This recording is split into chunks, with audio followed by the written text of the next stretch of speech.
Kabagis, welcome back sa ating channel. Sir Kabagis again. Thank you so much no, sa mga patuloy na sumusuporta sa ating channel. At napansin ko po maraming mga nag-qualify sa ating paraffle this coming Friday. Yung ating paraffle mga Kabagis, mangyayari yan sa Friday, 9 to 10 PM po yung ating live para sa ating pagkuha ng nananalo. So, so the moment natuwa ko kasi marami yung nag-qualify doon, maraming nag-comment sa ating mga videos. And to those who wants to join with our paraffle, no?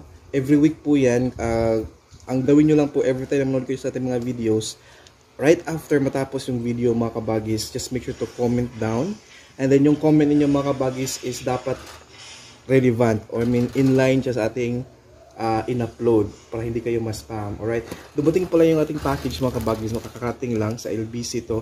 Ito yung mga pananim. So mga maridi agwa, ganyan. Malaking tulong to sa ating mga babuyan. Kung mayroon tayong mga alagang baboy, baka, kambing, o kahit anong mga alagang hayop pwede mga Kabagis. Mamaya ko lang to i-open kapag i-separate ko tong video sa ating unboxing nito. So as of the moment mga Kabagis, for today's video po, ang gagawin natin is i-discuss natin yung mga dapat nating iwasan upang hindi tayo malugi sa ating mga alagang hayop at hindi tayo mamatayan.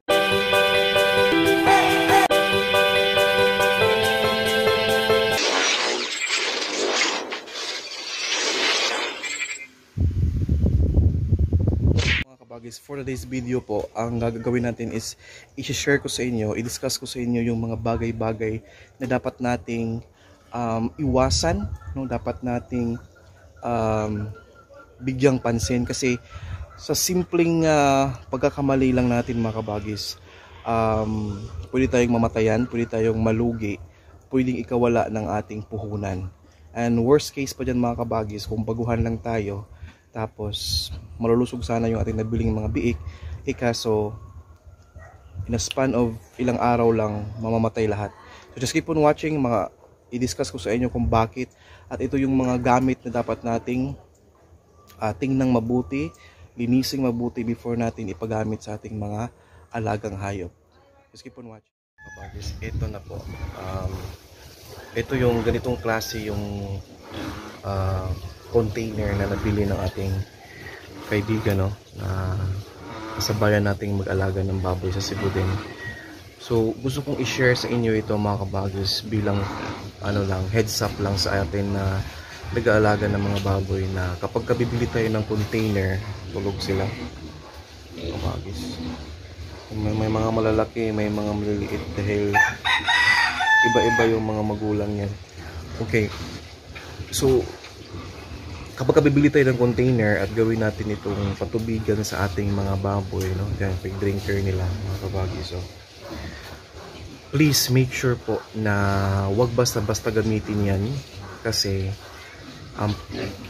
pagkakaalam ko lang, before ko, mabuti naman na alam ko yun, before ko ginamit yan, na tinanong ko yung binilhan ko kung ano yung nakalagay dyan noon nung hindi pa yan naibenta. Ang nakalagay pala dyan mga Kabagis, normally is mga chemical, yung mga ganyang klaseng mga container. At pati ito mga Kabagis, itong mga ganyang klaseng container, mga yan mga Kabagis, mga chemical ang laman yan. So kapag maggawa tayo ng ating patubigan sa ating mga alaga, please Kabagis, make sure na hugasan natin yan at i-disinfect natin yan in 2 to 3 days. So ang ginagawa ko, talagang hinugasan ko ng sabon na powder. After nyan, magdamag kong pabayaan na mayroong tubig yung loob niyan, tapos may kasamang Zonrox, tapos yun, may sabon din, ibabad ko in 2 to 3 days. Then after that, yun, kailangan mo nang tanggalin yun at hugasan before mo ginamit. Ngayon Kabagis, isi-share ko sa inyo yung kasama ko. Kaya na-alarma ako, gusto kong i-share sa lahat kasi nga marami pong nag-convert ng kanilang pig drinker. Instead na i-direct nila yan sa kanilang linya ng kanilang tubig, which is kung may sira dito, talagang masayang yung mga tubig. So Mas mabuti na yung ganyan kasi hindi ganoon kalakas yung puwersa ng tubig. So, at kung masira man yan ng baboy, so ganyan lang yung sayang na tubig, hindi yung marami talaga kung nakadirect sa ano mo, connection mo. So nangyari mga kabagis, 5 yung kaniyang baboy, patining niya. Napansin niya, dumating yung baboy nila, for example, mga 1 week na after dumating yung baboy, talagang payat na payat yung mga baboy. Una nagtatae, inject siya ng inject. Basta hanggang sa mga 10 days na lumipas, unti-unting namatayan. Una namatay isa, hanggang namatay naman yung 2, hanggang naubos yung 5 baboy. Aside sa ASF, yung aking tanong sa kanya, sa area, wala namang ASF ngayon sa Cebu, kaasawa ng Panginoon. Pero, bakit ganun? Kasi may banta tayong ASF ngayon mga kabagis, pero sa awa ng Panginoon sa Cebu, wala pa namang nakapasok dito sa amin. Sabi ko, kung ASF yan, edi sana yung mga malapit mong mga bahay na may baboy, matamaan din, ikaso siya lang, wala talagang iba. So yun mga kabagis, nangyari, napagkaalaman namin, kasi tiningnan ko, napagkaalaman namin na ang ginamit pala niya yung kininik niya sa mga patubigan niya is ganong klaseng container na bago, at saka nilinisan naman niya, hinugasan niya. Yun lang, after hinugasan, ginamit agad.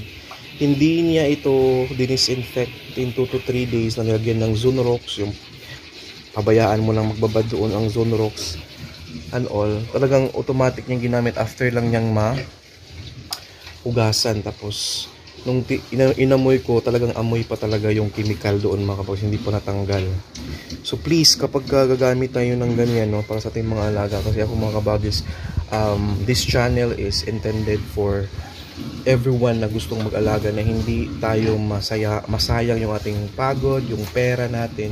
So I'm doing this, sana po ma-appreciate natin, no, na paalala ko lang sa ating mga alagang hayop, mga baboy, na once gagamit tayo ng mga bagay na gamitin sa kanila, make sure po na hugasan ng mabuti, i-disinfect, at alamin kung ano yung mga nakalagay doon.